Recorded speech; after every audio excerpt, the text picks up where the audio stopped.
Okay, I'm continuing my reading in the standard works. So what this series is, I'm going to read through the entire standard works of the Church of Jesus Christ of Latter-day Saints. This consists of the Bible, the Book of Mormon, the Doctrine and Covenants, and the Pearl of Great Price. I am reading in chronological order of events, not according to publication or volume, so I will be skipping around a bit as time goes on. When I read in the Bible, as I am right now, if there are Joseph Smith translations, I will include those as well. And what the Joseph Smith translation is this is an inspired correction or translation of the Bible which restores those portions that have been lost over time. Now, I will also add in this video that my purpose here, or my goal, is to read through the entire standard works before my birthday next year, which is September 19th. And so I have about 11 months left. So we will see how we do. Right now, we are on chapter 40 in Genesis. So let us get to it. Joseph interprets the dreams of Pharaoh's chief butler and chief baker. The butler fails to tell Pharaoh of Joseph. This one's a little shorter, but we'll see how we go. Verse 1.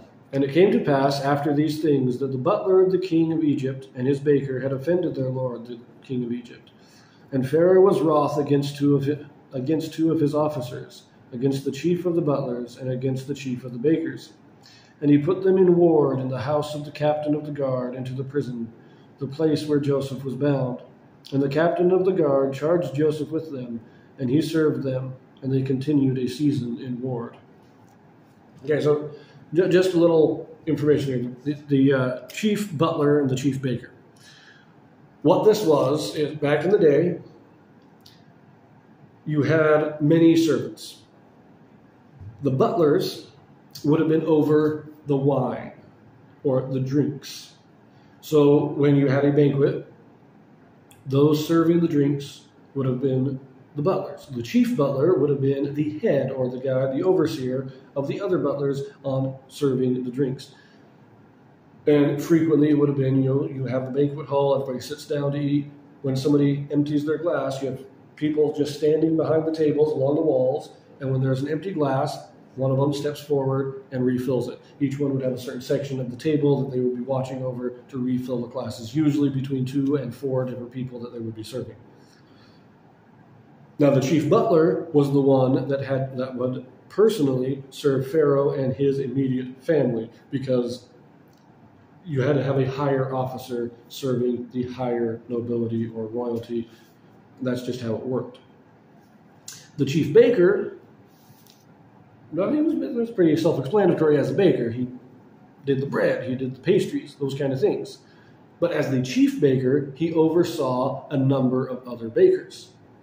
He was the head. These guys, in other words, the chief butler and the chief baker, they were in the top tier of servants in Pharaoh's house.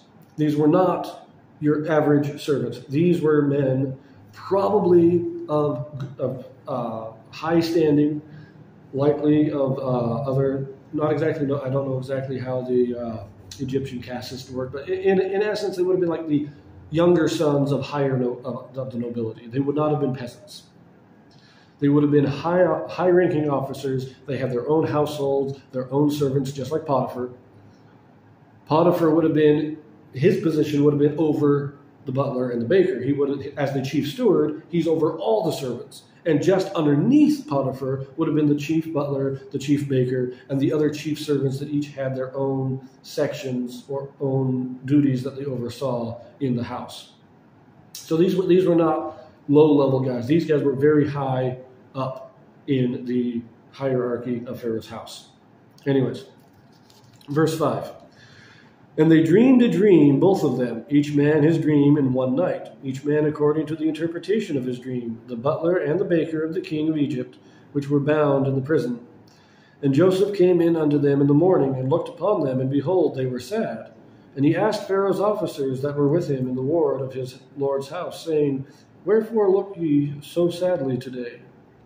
And they said unto him, We have dreamed a dream, and there is no interpreter of it. And Joseph said unto them, Do not interpretations belong to God? Tell me them, I pray you. Okay, so first, I love this, Joseph is acknowledging first that dreams and the ability to interpret them comes from God. You can't learn this. This isn't something you study. This is something that this is a gift that God gives.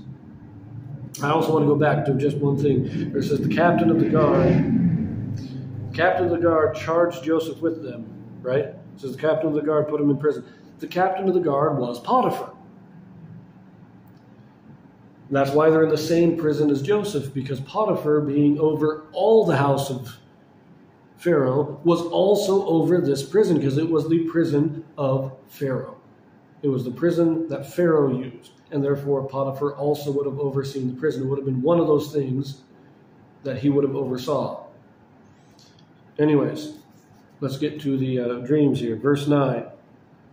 And the chief butler told his dream to Joseph and said to him, in my dream, behold, a vine was before me, and in the vine were 3 branches, and it was as though it budded, and her blossoms shot forth, and the clusters thereof brought forth ripe grapes. And Pharaoh's cup was in my hand, and I took the grapes and pressed them into Pharaoh's cup, and I gave the cup into Pharaoh's hand. And Joseph said unto him, this is the interpretation of it. The 3 branches are 3 days.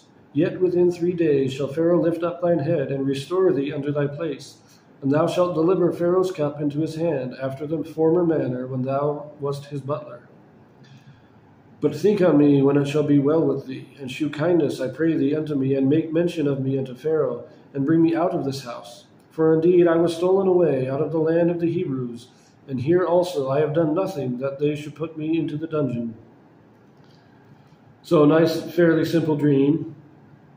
A vine, 3 branches, 3 bushels of grapes. And he serves Pharaoh, so he's going to be restored. And I like Joseph's asking him the favor, look, when you're restored, help me get out of here too.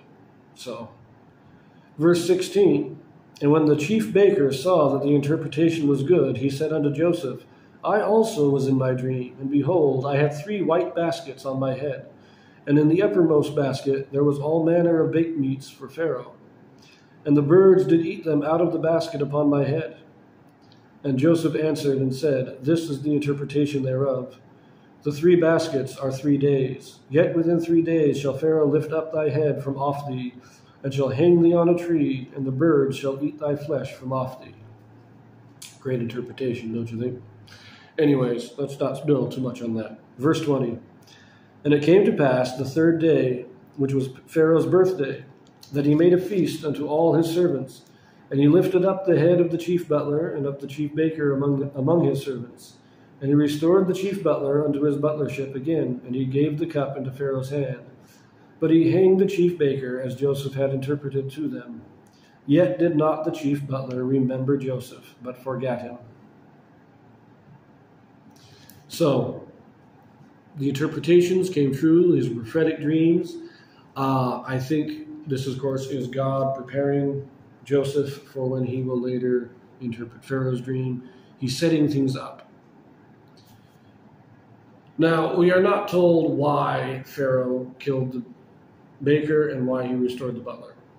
It was his birthday. Maybe this was just, as is common with kings, he wanted to celebrate, and as part of the celebration, he wanted to have a public hanging, and he wanted to show favor. He wanted to show his greatness as a king. And these are the 2 ways to do it. You hang somebody and you show favor to somebody else. And that's who he chose. We're not told that in the Bible.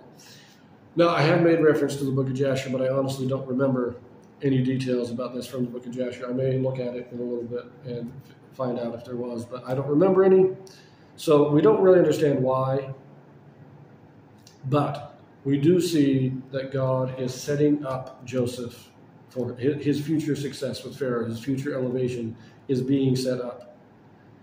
And as Joseph said, dreams, the interpretation of dreams come from the Lord.